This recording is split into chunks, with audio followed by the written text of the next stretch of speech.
All right, let's talk about something you bet your life on every single day, but probably never even think twice about. I'm talking about your car's brakes. I know, it sounds a little dramatic, right? But here's the thing. It's absolutely true. Your car, when it's moving, is just this massive bundle of kinetic energy. And that deceptively simple system, well, that's the only thing standing between keeping control and total chaos. So, to really appreciate just how brilliant modern brakes are, we actually have to go back in time. We need to look at their original and, honestly, pretty fatal flaw. And it all boils down to one single relentless enemy: heat. You see, early cars used something called drum brakes, and their biggest problem was the design itself. It's kind of like a sealed up tin can. Every single time the driver hit the brakes, all this intense heat would just build up and get trapped inside with absolutely nowhere to go. And that, well, that was a recipe for disaster. This scary situation has a name: brake fade. I want you to just imagine this for a second. You're driving, you see something up ahead, you go to press the brake pedal, you push it all the way to the floor, and nothing. The car just keeps going. That was a terrifyingly real possibility for early drivers, all because of that trapped heat. Now, the physics behind this is actually pretty fascinating. At its core, braking is just changing one kind of energy into another. You're taking kinetic energy, that's the energy of motion, and you're turning it into heat energy.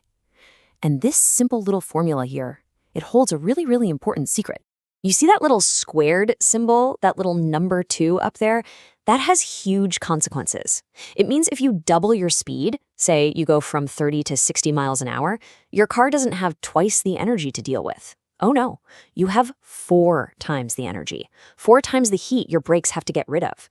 So as cars got faster and faster, this heat problem just got completely out of control. And here's the crazy part.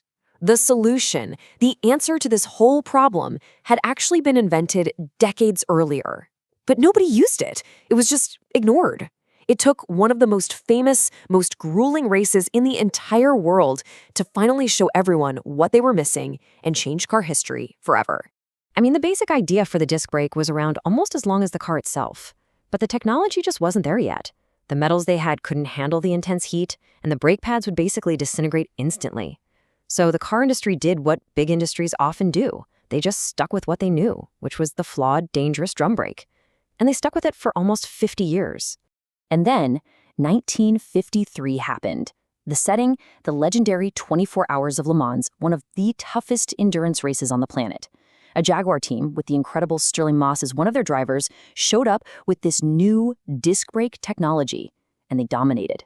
They could brake later into the corners, harder, lap after grueling lap, without that dreaded brake fade. They didn't just win the race. They completely proved, without a doubt, that disc brakes were the future. Okay, so what is this revolutionary system? How does it actually work? Well, its true genius is that it's actually incredibly simple. You've really only got 3 main players here. First, there's the rotor. That's the shiny metal disc that spins along with your wheel.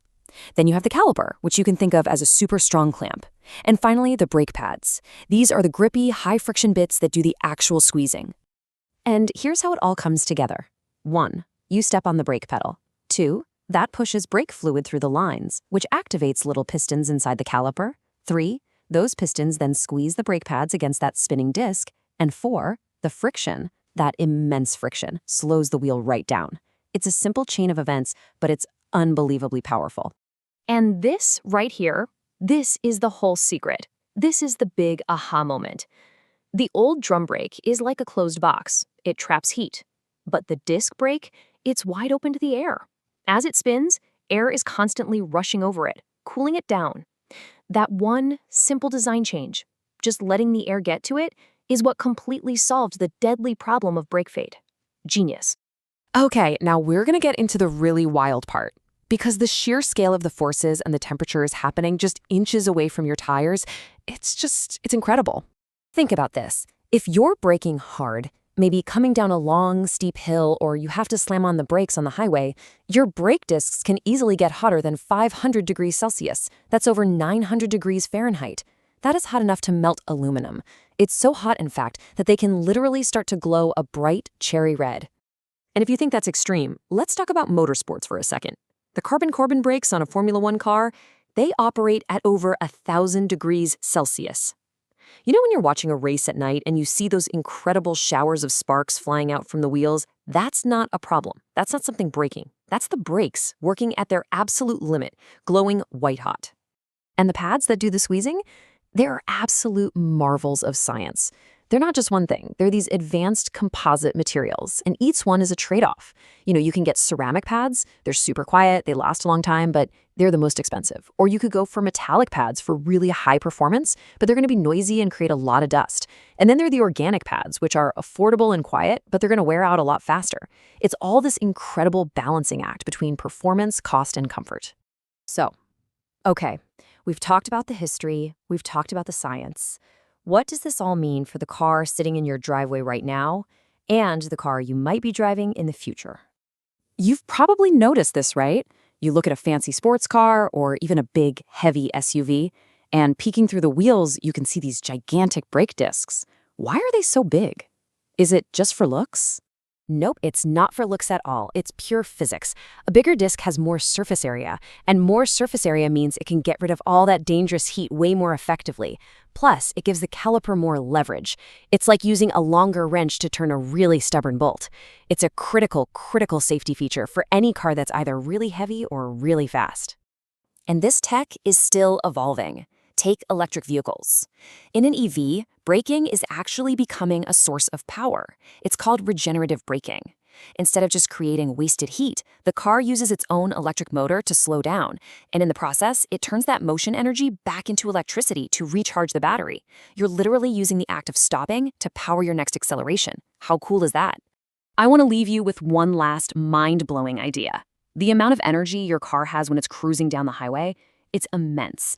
And to bring all that mass to a stop in just a few seconds, your brakes have to deal with an amount of energy that is literally comparable to a small controlled explosion. Think about that. So the next time you tap your brake pedal, even just to slow down a little bit, just remember what's actually happening. You're not just stopping. You are commanding a century of incredible engineering and harnessing forces of heat and friction that were once completely uncontrollable.